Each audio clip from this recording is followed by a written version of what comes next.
राधा राधा राधा राधा राधा राधा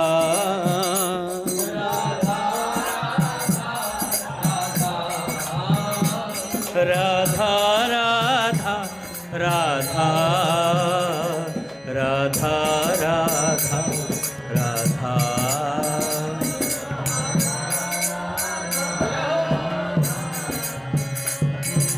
बोलिए भक्तवत्सल भगवान की जय। पूज्य श्री भाई जी महाराज की जय।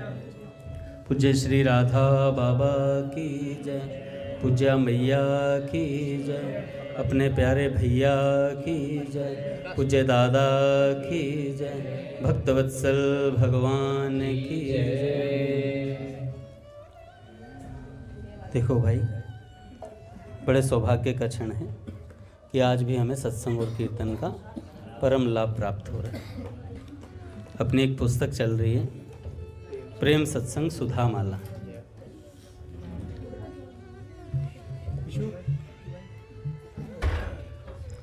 प्रेम सत्संग सुधा माला नाम की पुस्तक हम पूज्य बाबा की पढ़ रहे हैं।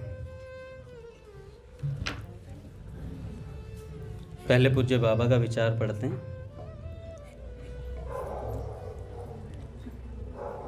काम करते समय बाबा कह रहे हैं कि काम करते समय जिस किसी वस्तु पर दृष्टि जाए उसी में एक बार श्री श्याम सुंदर की उस मधुर छवि को देखने का अभ्यास कीजिए। काम करते समय जब भी कहीं ऑफिस में जाएं या कहीं पर भी जाएं, तो काम करते समय जहाँ जिस जगह आप बैठे हैं तो वहाँ पर क्या करें, जितनी भी वस्तुएं हैं सोचें कि ये सब श्याम सुंदर हैं। जितनी भी वस्तुएं सामने हैं उसी में एक बार श्याम सुंदर की उस मधुर छवि को देखने का अभ्यास कीजिए और साथ ही नाम निरंतर चलता रहे। छूटे तो फिर पकड़े दोबारा। नाम छूट जाता है बार बार, बीच में कोई ध्यान आया, कोई बात हुई, छूट जाए तो फिर पकड़े। इस प्रकार अपनी जान में ईमानदारी के साथ जीभ से नाम एवं मन के द्वारा भगवान की लीला का या उनके स्वरूप का चिंतन करने की पूरी चेष्टा करें। फिर यदि एक पाई भी सफलता न मिल पाई, भाई एक पाई भी सफलता न हो तो कोई आपत्ति नहीं, बिल्कुल आपत्ति नहीं। साधना नहीं होती तो दोष की बात बिल्कुल नहीं है। साधना नहीं होती तो दोष की बात बिल्कुल नहीं है, पर उसके लिए मन में महत्व न होकर उसे छोड़ देना दोष है। उसे छोड़ देना दोष है। मान लें पूरा जीवन आप चेष्टा करते रह गए, पूरा जीवन चेष्टा करते रह गए, ना तो हमारी मन की वृत्ति सुधरी, ना भगवान में भाव हुआ, ना विश्वास हुआ, यहाँ तक कि रूप की मामूली धारणा कर मन एक सेकंड के लिए भी स्थिर नहीं हुआ। पर यह लालसा लगी रही और बार बार कहते ही गए, तो फिर मैं तो संशयहीन होकर यह कह सकता हूँ कि आपको ठीक वही चीज़ भगवान देंगे जो सर्वथा साधना की परिपक्व अवस्था में ऊंचे साधकों को मिलती है। बाबा ने कितना बड़ा आश्वासन दिया कि भैया अगर आपके मन में ये चाह रही, साधना नहीं होना कोई बड़ी बात नहीं है। यहाँ पे संसार में ऐसे ही लोग हैं जिनसे साधना होती ही नहीं, ये कोई बात नहीं है। लेकिन साधना के प्रति आदर ना होना, उसके लिए उसकी चाह ना होना कि यार कभी मैं ऐसा कर पाऊँ, कभी इस तरीके की चाह होना, ये बहुत बड़ी बात है। तो परिपक्व साधना वाले को जो चीज़ मिलेगी वही भगवान हमें देंगे, ऐसा बाबा कह रहे हैं। ध्यान करते समय कोई चित्र नहीं बनता तो घबराइए मत। कभी वृंदावन तो गए ही हो, कौन कौन वृंदावन गया है? सभी गए होंगे लगभग। तो वृंदावन तो गए ही हैं सब लोग। वहां का सर्वोत्तम दृश्य जो आपको सबसे सुंदर लगा हो, आजकल तो प्रेम मंदिर सबसे सुंदर लगता है, लोग वहीं सेल्फी लेते हैं और खूब बढ़िया डांस वांस करके और रील बना के पोस्ट ऑन इंस्टाग्राम, है ना, इंस्टाग्राम पे पोस्ट हो जाती है। लेकिन ये भी ठीक है भैया, कहीं उल्टी सीधी जगह जाके तो रील नहीं बन रही, रील भी बन रही है तो भगवान के मंदिर में बन रही है, भगवान के धाम में बन रही है। ये भी एक बहुत अच्छी बात है कि हम किसी ना किसी भाव से जुड़ गए कुछ क्षण के लिए। प्रबोधानंद पाद सरस्वती जी तो कहते हैं, कोई एक क्षण के लिए भी अगर वृंदावन में कदम रख देता है, वृंदावन की सीमा में कदम रख देता है, तो सच्चिदानंद घन हो जाता है, साक्षात श्री कृष्ण हो जाता है। वो जितनी देर वो ब्रज में रहेगा उतनी देर वो साक्षात श्री कृष्ण होता है। ऐसा प्रबोधानंद पाद सरस्वती जी कहते हैं महाराज, किसमें? वृंदावन महिमामृत में कहते हैं। तो जितनी देर वो रहेगा वो ब्रज में, वो ब्रज रूप रहेगा, श्री कृष्ण रूप रहेगा। तो भैया आप गए होंगे वृंदावन, वहाँ का सबसे अच्छा दृश्य जो आपके मन में हो उसको उन पेड़ पत्तों की धुंधली सी स्मृति आपके मन पर आप नहीं ला सकते क्या? अरे भाई चीला तो ला ही सकते हो बिहारी जी की गली का, उसमें पनीर टेक कर और वो बढ़िया सी चटनी के साथ देता है हरी सी, वो तो ध्यान में आ ही सकता है ब्रज का।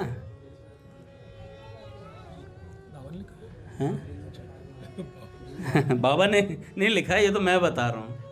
बाबा ने तो लिखा है जो सर्वोत्तम आपको। अरे हमें क्या सर्वोत्तम, संसारी आदमी भाई वृंदावन चला गया, क्या सर्वोत्तम लगेगा हमें? बाबा जैसी दृष्टि तो है नहीं हमारी, हमें तो चीला लगेगा या फिर वो ढोकला लगेगा हरी चटनी के साथ, वही सर्वोत्तम लगेगा। जिसको जो पसंद है वो सर्वोत्तम लगेगा। बाबा को वृंदावन के पेड़ वृक्ष जो लताएं पताएं वो सर्वोत्तम लगती थी, हमें वो लगेंगे भाई। तो जो आपको सर्वोत्तम लगती हो, धुंधली से उसकी मतलब छवि नहीं ला सकते क्या? ला सकते हैं। रिक्शा में बैठे होंगे, गली में घूमे होंगे ब्रज की, उस गली का स्मरण कर लीजिए।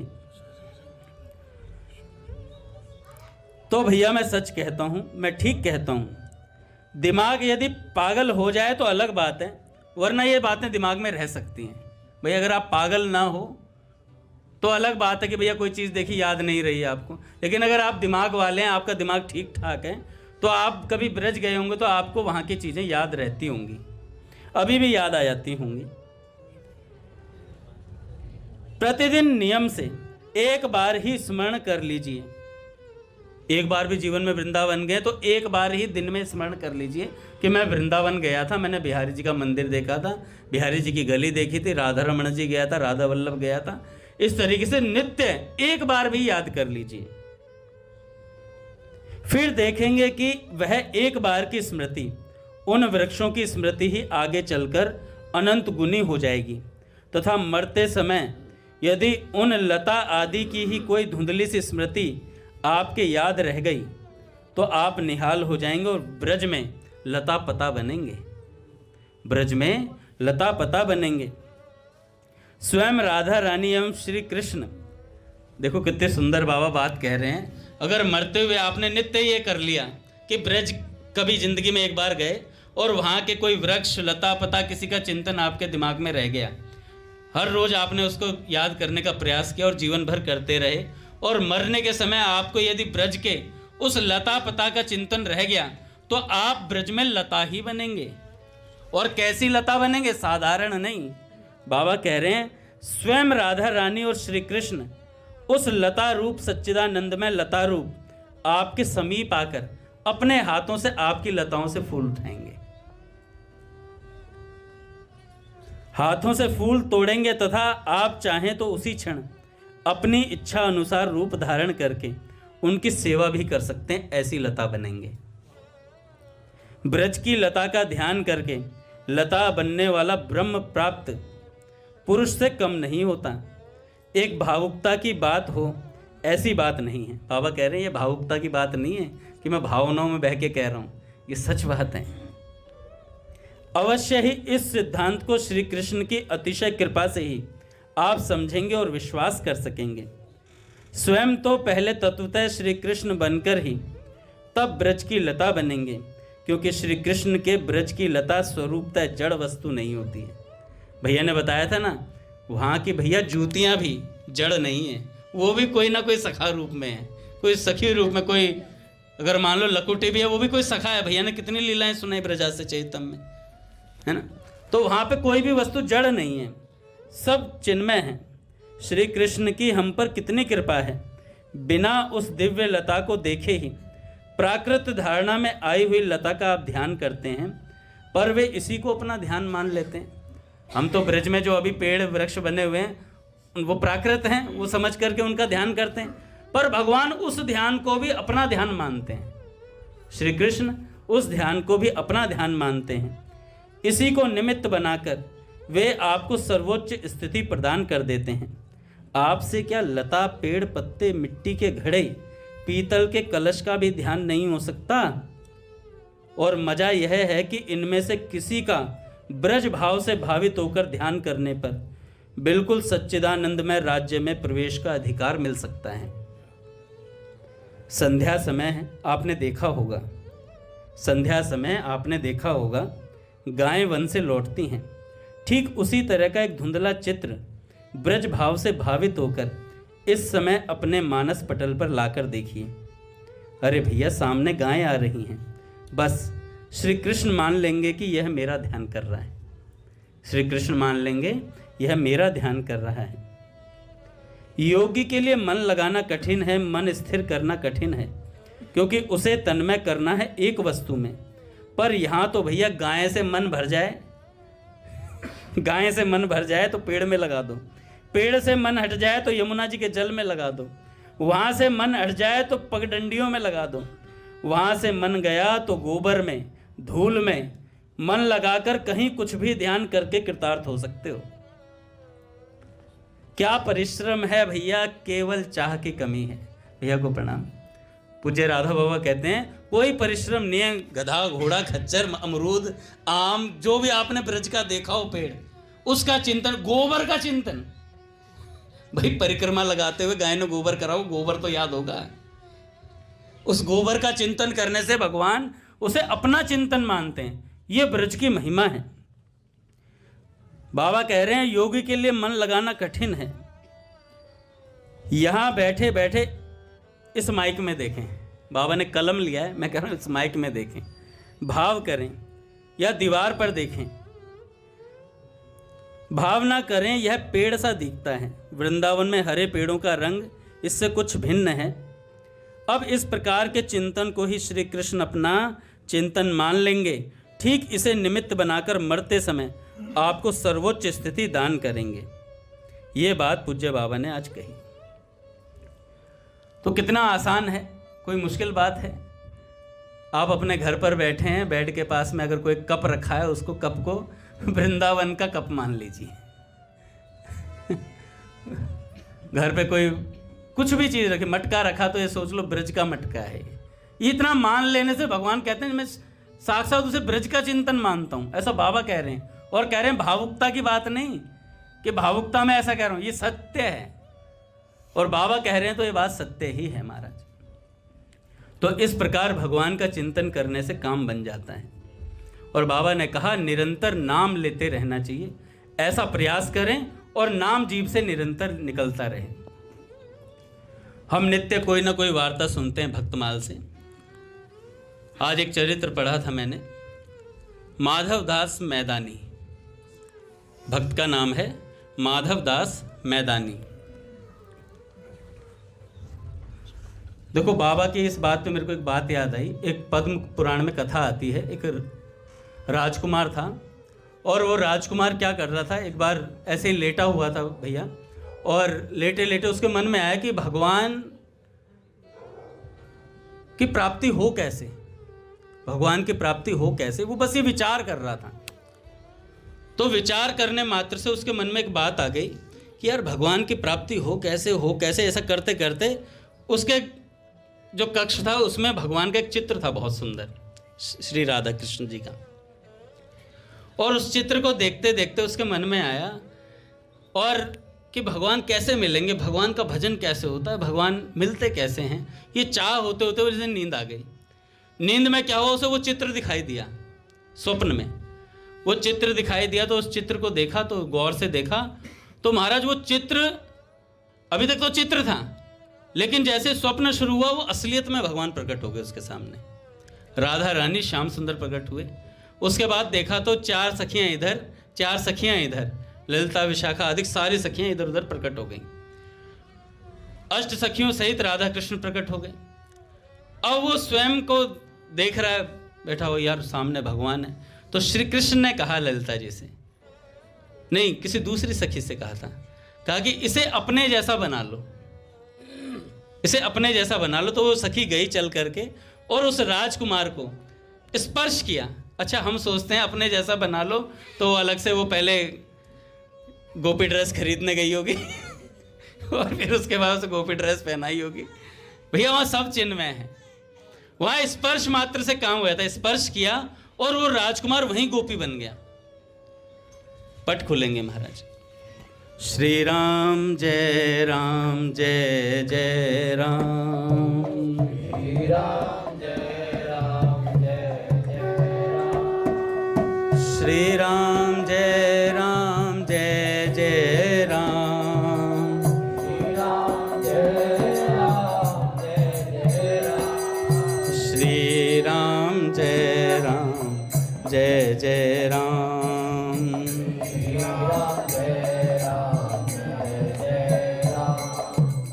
जय जय श्यामा जय जय श्याम, जय जय श्यामा जय जय श्याम, जय जय श्री वृंदावन धाम,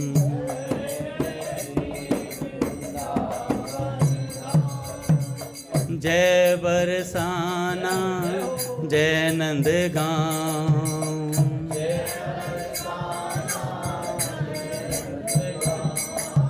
पावन राधे तेरो नाम,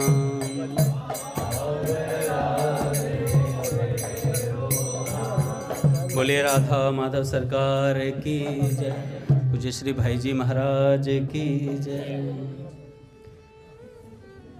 तो भैया वो राजकुमार जो था, उस राजकुमार को उस गोपी ने स्पर्श किया, सखी ने स्पर्श किया। स्पर्श करते वो सखी रूप में हो गया, गोपी रूप में हो गया। उसके बाद एक वीणा उसके हाथ में दे दी गई और प्रिया प्रियतम ने कहा कोई भजन सुनाओ, कोई भजन सुनाओ। और जैसे ही वो भजन सुनाने वाली थी तभी वो स्वप्न टूट गया। और जैसे ही वो स्वप्न टूटा तो उसे अथाह पीड़ा हुई। भैया ने उस दिन यहाँ बोला था ना बैठ करके, यदि स्वप्न में भी अगर श्री कृष्ण की हल्की सी झांकी अगर आपको दिखाई दे गई, स्वप्न में भी जो वास्तविक श्री कृष्ण का स्वरूप है, पूज्य बाबा भी कहते हैं ये बात कि अगर स्वप्न में भी एक बार आपने उनकी हल्की सी झलक देख ली तो सच कहता हूँ जीवन भर आप भूल नहीं पाएंगे उसे, ऐसा उनका स्वरूप है। तो जैसे ही उसको विरह हुआ तो कई कल्पों तक उसने तपस्या की, कई कल्पों तक तपस्या की। और उसके बाद तपस्या करके वो ठाकुर जी के निज धाम में पहुंचे। और वहां पर पहुंचने के बाद वही दृश्य हुआ जो स्वप्न में हुआ था। ठाकुर जी के निज धाम में पहुंचे, ठाकुर जी ने कहा इन्हें सखी बना लो, उन्होंने सखी बनाया, स्पर्श किया और वीणा दी और फिर वहां पर पूरा उन्होंने भजन सुनाया। उस समय देवर्षि नारद जी महाराज वहां पर मौजूद रहे। तो भैया देखिए, ये एक चाह थी, हल्की सी चाह थी, भगवान का भजन कैसे हो। भगवान स्वामी जी महाराज कहते हैं भैया खाली पड़ी है दुकान इतनी कलयुग की ऐसी दुकान खाली है। और महाराज जो दुकानदार है वो फ्री में सामान बेच रहा है, फ्री में सामान बेच रहा है, पैसा भी नहीं ले रहा, बस ग्राहक आ जाए, बस एक बार आ जाए एक बार। भगवान कहते हैं मैं सब कुछ लुटा देने को तैयार हूं। ऐसे ही एक भक्त हुए, भक्तमाल के अंदर आता है माधव दास मैदानी। बड़ा सुंदर इनका चरित्र है महाराज, आप सुनेंगे तो आपको पता लगेगा कि भगवान के नाम की कैसी अद्भुत महिमा होती है, कि सुनने मात्र से जीव का चित्त कैसे परिवर्तित होता है। श्री माधव दास मैदानी जी बीकानेर के रहने वाले थे और अनुमानतः 16वीं शताब्दी का प्रारंभिक काल था। उस समय जैसलमेर राज्य के बार टेकरा गांव के माधव सिंह भाटी नाम के, ये क्या थे, लुटेरे थे, छापा मारते, कोई उस एरिया से जाता तो उसे लूट लेते थे। तो एक दिन क्या हुआ, कुछ व्यापारी जा रहे थे वहीं से, तो उनको पता था भैया यहाँ माधव सिंह रहता है और वो लूट लेता है सबको, तो बड़े घबराए हुए थे। तो पर उनका जो समय था वो ऐसा ही पड़ा कि उन्हें रात को उस एरिया में रुकने का, मतलब इस तरीके से उनकी टाइमिंग बैठी। तो वो सारे आए व्यापारी, और व्यापारी जैसे ही बैठे तो वहीं डेरा डाल लिया उन्होंने, और ऊंट भी थे और उन पर बहुत सारा सामान था। रामानंद संप्रदाय के एक साधु वहाँ बैठे हुए थे, जहाँ पर उनका पड़ाव पड़ा वहाँ पर रामानंद संप्रदाय के एक साधु बैठे हुए थे जिनका नाम था मोहनदास। और जहाँ से वो आ रहे थे वहीं से वो आ रहे थे, तो मोहनदास जी भी वहीं पड़ाव पर रुके।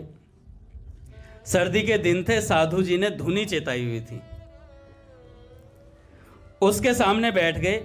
व्यापारी धुनी के चारों ओर बैठकर आग तापते हुए आपस में बात करने लगे। व्यापारी एक ने कहा, हे भगवान, आज की रात किसी प्रकार सही सलामत निकल जाए, कहीं माधव सिंह को खबर पड़ गई तो वो हम सबको लूट ले जाएगा। दूसरे ने कहा, आज हम सबको बारी बारी जाग कर सेवा देनी चाहिए सामान बचाने की, तो पहरा देना होगा। तीसरे ने कहा, नहीं, पहरे से क्या होगा, हम सबको सारी रात जागते रहना होगा। माधव सिंह बड़ा खूंखार है, एक के पल्ले नहीं पड़ेगा। इतने में साधु मोहनदास जी से किसी ने कहा, बाबा तुम तो भजन करते ही हो, तुम ही जाग लो पूरी रात। तुम तो भजन करते ही हो, तुम जाग लो पूरी रात। बाबा तुम तो जागते रहना, तुम्हारे पास जो कुछ हो उसे संभाल कर रखना। तब मोहनदास जी ने क्या कहा, ये उनके शब्दों में सुनिएगा। बड़ा अद्भुत है महाराज। संत मोहनदास जी ने कहा, भैया मेरे पास राम नाम के सिवा और क्या है जिसे संभाल कर मैं रखूं। मेरा तो रात में जागकर नाम जप करने का अभ्यास ही है, सो करता रहूंगा। यदि माधव सिंह आया, राम नाम लूट कर ले जाना चाहेगा तो खुशी से लुटा दूंगा। राम नाम लूट कर ले जाना चाहेगा तो खुशी से लुटा दूंगा, और नहीं भी लूटेगा तो जबरदस्ती दे दूंगा। नहीं भी लूटेगा तो उसे अपने आप दे दूंगा। भैया राम नाम की लूट है, लूट सके तो लूट, अंतकाल पछताएगा जब प्राण जाएंगे छूट। प्राण कब छूट जाएंगे इसका कुछ ठिकाना नहीं है, यूं समझ लें कि कल छूट जाएंगे। यह समझकर आज राम नाम को जितना लूट सकें लूट लें, कल फिर यह अवसर नहीं मिलेगा सज्जनों। काल रूपी माली जगत रूपी उद्यान के एक एक पुष्प को चुनकर ले जा रहा है, तुझे भी कल ले जाएगा प्यारे। कि माली आवत देख के कलियां करें पुकार, फूली फूली चुन लई काल हमारी बार। अच्छा, एक उसने कहा, चोर ने नहीं, व्यापारी ने कहा, किसी ने कहा, बाबा माधव सिंह क्या तुम्हारा उपदेश सुनने आ गया, राम नाम की महिमा बता रहे हो। उल्टा डंडा मारेगा और कहेगा, नाम से क्या होगा, नाम से क्या मेरा पेट भरेगा। तो माधव सिंह क्या कहते हैं, डंडा मारेगा तो मार लेगा। मैं तो उससे यही कहूँगा भैया कि नाम चिंतामणि है, उससे मनुष्य को जो चाहे वो प्राप्त कर सकता है। नाम से नाम अंतःकरण की शुद्धि कर देता है, मुमुक्षु को मुक्ति और कामना वासना वाले को समस्त काम्य वस्तुओं का दान करता है नाम। तो भैया एक व्यापारी ने कहा, साधु बाबा नाम का ऐसा फल हो सकता है, और लोगों के लिए, माधव जैसों के लिए नहीं। नाम का ऐसा फल हो सकता है और लोगों के लिए, माधव सिंह के लिए थोड़ी हो सकता है ऐसा फल, जिसके पापों का अंत ही नहीं है। न जाने कितने लोगों को लूटा पीटा और मौत के घाट उतारा है उसने। कितनी विधवाएं और बच्चे रोते बिलखते, एक एक दाने को तरसते, महा दुखमय और अंधकार में जीवन व्यतीत कर रहे हैं। उसी के कारण हम जैसे यात्रियों के भय का कारण भी तो आज वही बना हुआ है। हमारे बीवी बच्चों का भी भाग्य शूली पर लटकता दिख रहा है महाराज हमें। तो मोहनदास जी कहते हैं, नहीं, ऐसा नहीं है कि नाम की महिमा औरों के लिए हो और माधवदास के लिए ना हो, ऐसा हो ही नहीं सकता। संत ने कहा, ऐसा नहीं है, नाम की शक्ति अनंत है। श्रीमद् भागवत में कहा है, चोर शराबी मित्र द्रोही ब्रह्मघाती, गुरु पत्नीगामी, ऐसे लोगों का संसर्गी, स्त्री, राजा, पिता और गाय को मारने वाला, चाहे जैसा और चाहे जितना बड़ा पापी हो, उसके लिए इतना ही प्रायश्चित पर्याप्त है कि भगवान के नामों का वो उच्चारण करें, क्योंकि भगवान नाम के उच्चारण से मनुष्य की बुद्धि भगवान के गुण, लीला और स्वरूप में रम जाती है और स्वयं भगवान की उससे उसके प्रति आत्मीय बुद्धि हो जाती है।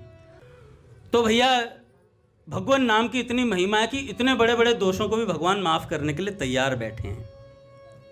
तो माधव दास के लिए कहा कि इसलिए तो मैं उससे यही कहूंगा, मोहनदास जी ने कहा मैं उससे यही कहूंगा, भाई लूटपाट छोड़ दे। मृत्यु तेरे सिर पर खड़ी है, लूट का माल तेरे साथ नहीं जाएगा, उसका पाप साथ जाएगा जो तुझे नरक में ले जाएगा। लूटना ही तो है तो राम नाम को लूट भैया। भैया जो सामान तू लूटेगा वो तेरे साथ नहीं जाएगा, और लूटना है तो राम नाम को लूट, कम से कम वो साथ तो जाएगा, तुझे राम के पास ले जाएगा, यह राम नाम। इतने में एक बड़े लंबे चौड़े डिल डोल का आदमी उसके सामने खड़ा हो गया, मोहनदास के सामने आके। बड़ा सा शरीर, खूब लंबा चौड़ा, और मोहनदास जी जो संत थे उनके सामने आकर वो खड़ा हो गया। मूंछों वाला था और मनुष्य न जाने कहाँ से आकर उनके सामने आया। सब उसे देखकर भयभीत हो गए, सारे के सारे व्यापारी। उसने सबको हाथ जोड़कर प्रणाम किया और साधु मोहनदास जी से उनके पास जाकर उन्हें प्रणाम करके बोला, आप लोग लुटेरे माधो सिंह के भय से परेशान हो ना? आप लोग लुटेरे माधो सिंह से परेशान हो? वह तो मर गया। इतने में मोहनदास जी ने कहा, अरे मर गया? अभी अभी? पर अभी कैसे मरा? मोहनदास जी ने पूछा, अभी कैसे मरा? तो उन्होंने कहा, राम नाम की गोली लगने से, राम नाम की गोली लगने से मर गया। तो मोहनदास जी ने कहा, गोली राम नाम की? हाँ, अभी आप राम नाम का महात्म कह रहे थे ना, वह झाड़ी के पीछे खड़ा सुन रहा था माधोदास। उसने राम नाम का ऐसा महात्म पहले कभी नहीं सुना था। महात्म ने उसके मर्म स्थल को गोली की तरह भेद दिया। राम नाम की महिमा ने उसके हृदय को गोली की तरह भेद दिया। पश्चाताप की अग्नि उसके भीतर धूं धूं करके जलने लगी। उसने लुटेरे माधो सिंह को जलाकर भस्म कर दिया और एक नए माधो सिंह को जन्म दिया, जो राम नाम का आश्रय लेकर शेष जीवन भजन साधन में व्यतीत करने के लिए कृत संकल्प है। तो मोहनदास जी ने कहा, तो वह नया माधो सिंह कहाँ है? तो उन्होंने कहा, नया माधो सिंह ही आपके सामने खड़ा है। नया माधो सिंह ही आपके सामने खड़ा है, आपके आशीर्वाद की प्रार्थना कर रहा है। आप आशीर्वाद दें जिससे वह अपने संकल्प पर दृढ़ रहकर जीवन सफल कर सके, साथ ही दीक्षा देकर कृतार्थ करें।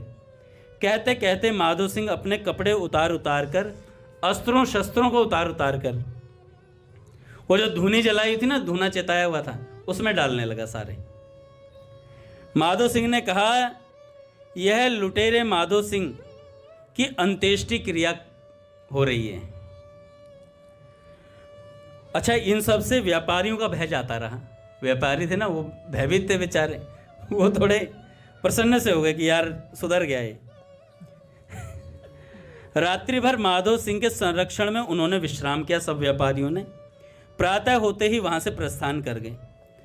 यात्री सब चले गए, पर माधो सिंह, देखो भैया, छुप करके भगवान के नाम की महिमा सुनी थी।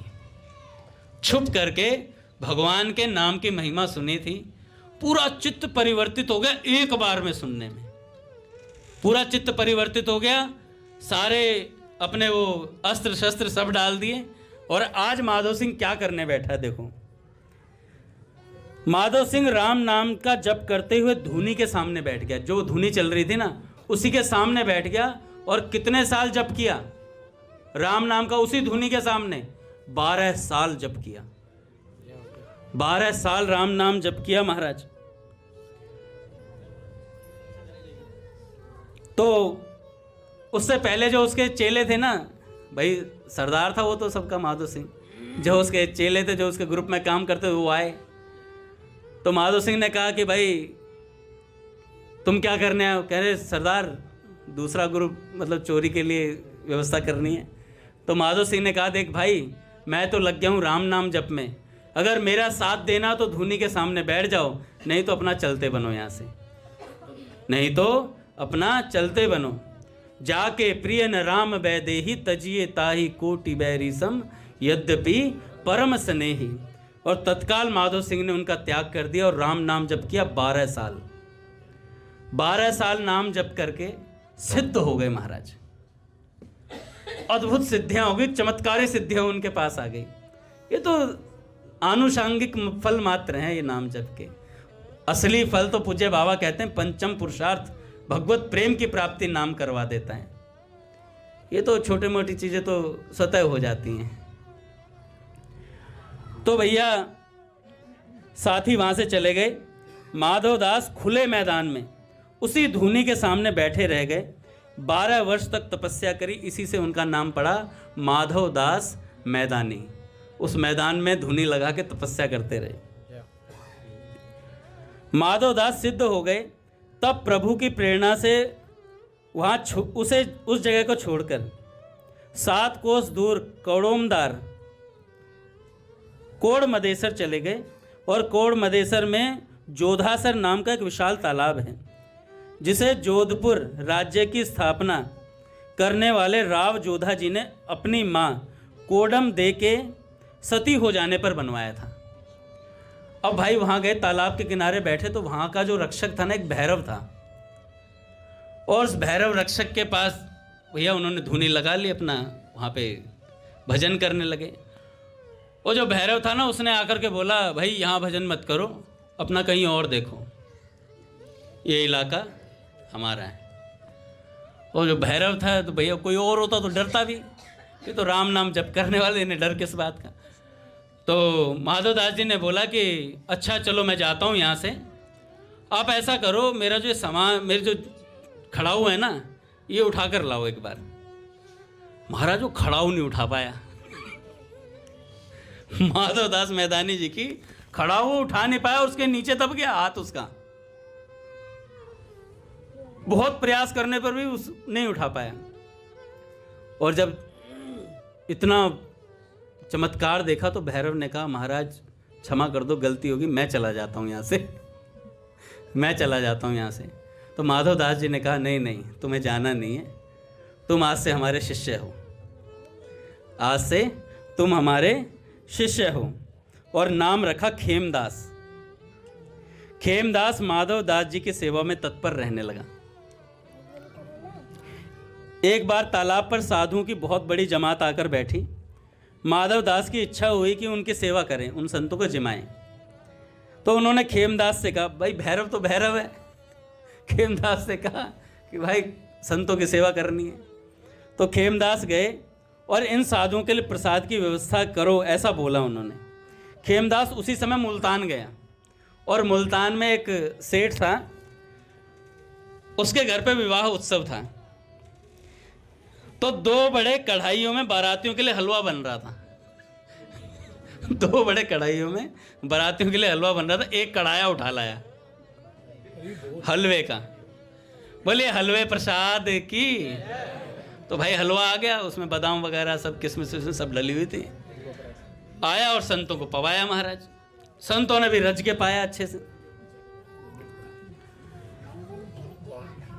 तो साधुओं ने पेट भर के हलवा खाया।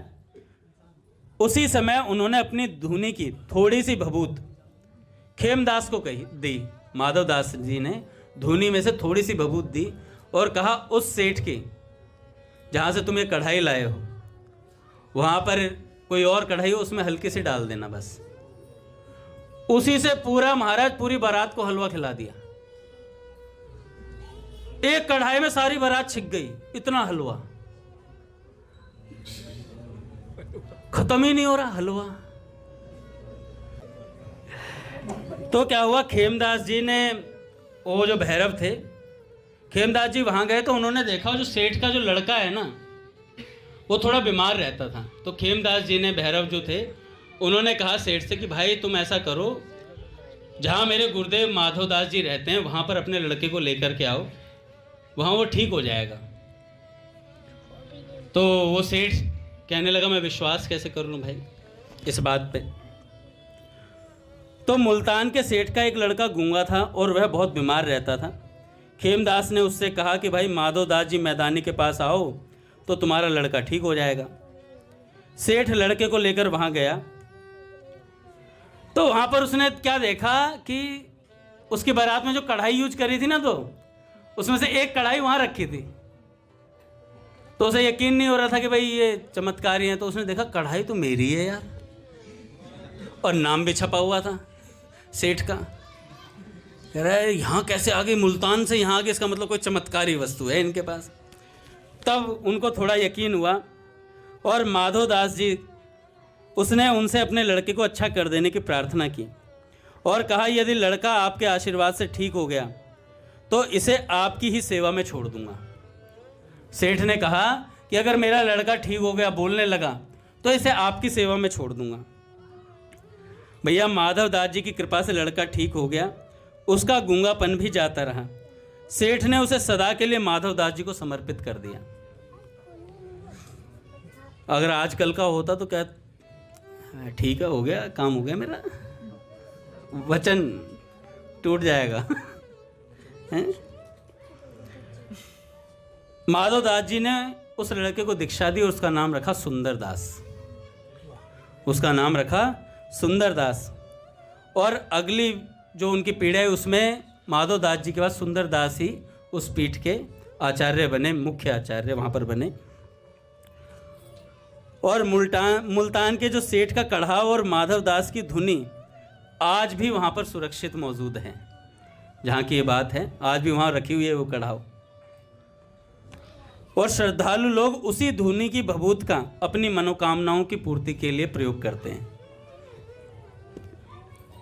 और उसके बाद माधवदास जी का धाम गमन हुआ और शिष्य सुंदरदास जी उनकी गद्दी पर बैठे। ये भैया राम नाम की जो महिमा मैंने आज पढ़ी थी नव भक्तमाल में, देखो अनजाने में उन्होंने सुनी थी और हम तो जानबूझकर सुनते हैं। हम तो जानबूझकर सुनते हैं, हमें महिमा का पता है कि भैया भगवान के नाम की क्या महिमा है, और उसको रोज़ सुनने के लिए यहाँ आते हैं। तो सोचो हमारे चित्त पर कैसा असर हो रहा होगा, हमें पता नहीं चलता। साधक कई बार सोचता है कि भैया इतने वर्ष हो गए नाम जप करते हुए कुछ हो नहीं रहा। अरे भैया ऐसे प्लेन में बैठे हुए हमें पता नहीं चल रहा कुछ हो रहा है, पर हम पहुँच रहे हैं, नज़दीक पहुँच रहे हैं प्रिया प्रियतम के। इतने नज़दीक पहुँच चुके हैं कि भगवान भैया उस दिन कह रहे थे मुझसे कि नेत्र खुलेंगे और सामने माधव बैठा होगा आपके। ऐसा एक झटके में काम बनेगा, ज़्यादा देर नहीं है उस क्षण को। पूज्य सेठ जी कहा करते हैं कि भैया चाह होनी चाहिए, इच्छा जो होगी वो बहुत बड़ी, बस ये लगन लगी रहे कि भगवान कैसे मिले तो काम हो जाता है। ये लगन लगने के लिए सत्संग सुना जाता है, ये लगन निरंतर लगी रहे इसके लिए कीर्तन किया जाता है। नहीं तो ये लगन जो है ना ठंडी पड़ जाती है। एक बार मैं बताता हूँ ना कि एक भक्त थे और वो महाराज कोई भी आता था ना तो उनसे आकर के कहते थे भाई भगवान कैसे मिलेंगे, भगवान कैसे मिलेंगे। एक बार एक योगी आए तो उन्होंने कहा भाई कपाल भाती कर, उससे मिलेंगे। कपाल भाती करने लगे। एक ने कहा प्राणायाम करो, उससे मिलेंगे। किसी ने कुछ और कह दिया, किसी ने कहा नाक बंद करने से मिलेंगे, वो नाक बंद करके बैठ गया। जिस भी मार्ग का कोई संत आता था उसी की बात मान के वो लग जाते थे पागलों की तरह। और अलग अलग तरीके से उन्होंने साधन करे जीवन भर, जो भी आता उसी की बात मान लेते। एक बार नाम जप वाले आए तो उन्होंने कहा भाई नाम जप से भगवान मिलते हैं, नाम जप करना शुरू कर दिया पागलों की तरह।